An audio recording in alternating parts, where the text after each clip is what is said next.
കോട്ടയം പാലായിലും സൂര്യാഘാതമേറ്റുള്ള ഒരു പരിക്ക് ഇതര സംസ്ഥാന തൊഴിലാളിക്കാണ് പൊള്ളലേറ്റത്. ഒഡീഷ സ്വദേശിയായ പണ്ഡവ ബൈര ആശുപത്രിയിൽ ചികിത്സ തേടിയിരിക്കുകയാണ്. അപ്പോൾ ഇന്ന് മാത്രം എത്ര പരിക്ക് പറ്റിയ വിവരങ്ങളാണ്? വളരെ ഗുരുതരമായ രീതിയിൽ പൊള്ളലേറ്റിട്ടുണ്ട്. 2 കൈകളിലും പൊള്ളലേറ്റിട്ടുള്ളതാണ് പാടുകൾ വ്യക്തമാക്കുന്നത്. അപ്പോൾ ഇന്ന് മാത്രം 3 സൂര്യാഘാത പരിക്കേറ്റ വാർത്ത, കണ്ണൂരിൽ നിന്ന് ഒരാൾ മരണപ്പെട്ട വാർത്ത. അങ്ങനെ വല്ലാത്ത നിലയിലേക്ക് സംസ്ഥാനത്താകെ അനുഭവപ്പെടുന്ന കടുത്ത ചൂട് നമ്മളെ ബാധിക്കുന്നതാണ്. ഷിനോജ് വിവരങ്ങളും എൻ്റെ ഷിനോജ്, ഇതര സംസ്ഥാന തൊഴിലാളികളൊക്കെ ഈ കെട്ടിട നിർമ്മാണ മേഖലയിലൊക്കെ ജോലി ചെയ്യുന്ന ആളുകൾക്ക് നമ്മൾ ഈ പറയുന്ന പോലെ 11 മുതൽ 3 മണി വരെ റെസ്റ്റ് എന്നൊക്കെ, അതൊക്കെ പ്രായോഗികമാകുമെന്ന് ഒരു ഉറപ്പുമില്ല.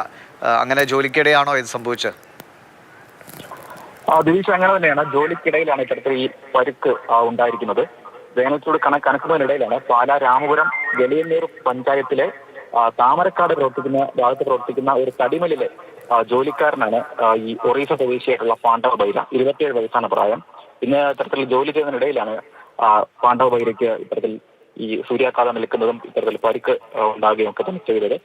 ഈ ജോലി ചെയ്തുകൊണ്ടിരിക്കുന്ന സമയത്ത് തന്നെ തളർച്ചയും അസ്വസ്ഥതയും ഒക്കെ തന്നെ യുവാവ് പ്രകടിപ്പിച്ചിരുന്നു. ഉടൻ തന്നെ ഈ കൂടെ ജോലി ചെയ്യുന്ന ആളുകൾ ഈ യുവാവിനെ അടുത്തു തന്നെയുള്ള കൂത്താട്ടുകുളം ഗവൺമെന്റ് ആശുപത്രിയിൽ എത്തിച്ചു. പ്രാഥമിക പരിശോധനയിൽ തന്നെ ദൃശ്യങ്ങൾ കാണാൻ കഴിയുന്നുണ്ട്. കയ്യിലും കഴുത്തിലുമൊക്കെ തന്നെ ഗുരുതരമായ രീതിയിൽ പൊള്ളൽ ഏറ്റിട്ടുണ്ട്. അതിനാൽ തന്നെ അടിയന്തരമായി വിദഗ്ധ ചികിത്സ വേണം. അതിനാൽ തന്നെ ഈ കൂത്താട്ടുകുളം ആശുപത്രിയിൽ നിന്ന് നിലവിൽ ഇപ്പോൾ മൂവാറ്റുപുഴ ജനറൽ ആശുപത്രിയിൽ ചികിത്സയിൽ കഴിയുകയാണ് ഈ ഇതര സംസ്ഥാന തൊഴിലാളിയായിട്ടുള്ള പാണ്ഡവ ബൈര.